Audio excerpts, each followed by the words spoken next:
और अब आपको बताएं कि ईरान ने इसराइल पर ताज़ा हमलों में नई नस्ल के मिसाइल खैबर कदर एच दागे हैं।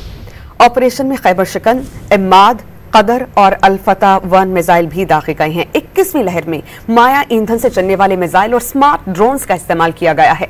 मिसाइल्स ने मकबूजा इलाकाजात में स्ट्रेटेजिक अहदाफ को कामयाबी से निशाना बनाया। नए ईरानी मिसाइल से अशदोद पावर प्लांट को बराह रास्त टारगेट किया गया है। अशदोद पावर प्लांट पर हमले से मकबूजा इलाकाजात में बड़े पैमाने पर बिजली बंद हो चुकी है। ईरान ने इतवार को इसराइली स्ट्रेटेजिक अहदाफ पर 40 मिसाइल दागे थे। ईरानी एरोस्पेस फोर्स ने पहली बार multi warhead ballistic missile दागे हैं। ऑपरेशन में खैबर शिकन, अल-फतह, इम्माद और हज कासिम मिसाइल्स भी इस्तेमाल किए गए हैं। ईरान ने इसराइल पर ताज़ा हमलों में नई नस्ल के मिसाइल खैबर कदर एच दागे हैं। ऑपरेशन में खैबर शिकन, इम्माद, कदर और अल-फतह-1 मिसाइल भी दागे गए हैं। जो 21वीं लहर है उसमें माया ईंधन से चलने वाले मिसाइल और स्मार्ट ड्रोन्स का इस्तेमाल हुआ है। मिसाइल्स ने मकबूजा इलाकाजात में स्ट्रेटेजिक अहदाफ को कामयाबी से निशाना बनाया है। नए ईरानी मिसाइल से अशदोद पावर प्लांट को बराह रास्त निशाना बनाया गया है। अशदोद पावर प्लांट पर हमले से मकबूजा इलाकाजात में बड़े पैमाने पर बिजली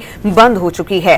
ईरान ने इतवार को इसराइली स्ट्रेटेजिक अहदाफ पर 40 मिसाइल दागे थे। ईरानी एरोस्पेस फोर्स ने पहली बार multi warhead ballistic missile दागे हैं। इस ऑपरेशन में खैबर शिकन, अल-फतह, इम्माद और हज कासिम मिसाइल्स भी इस्तेमाल हुए हैं। इन मिसाइल्स के इस्तेमाल से जो तबाही वहां पर हुई है उसके मनाजिर, जो ताज़ा तरीन फुटेजेस हमें मौसूल हुई हैं, आप डॉन न्यूज़ की स्क्रीन पर देख सकते हैं।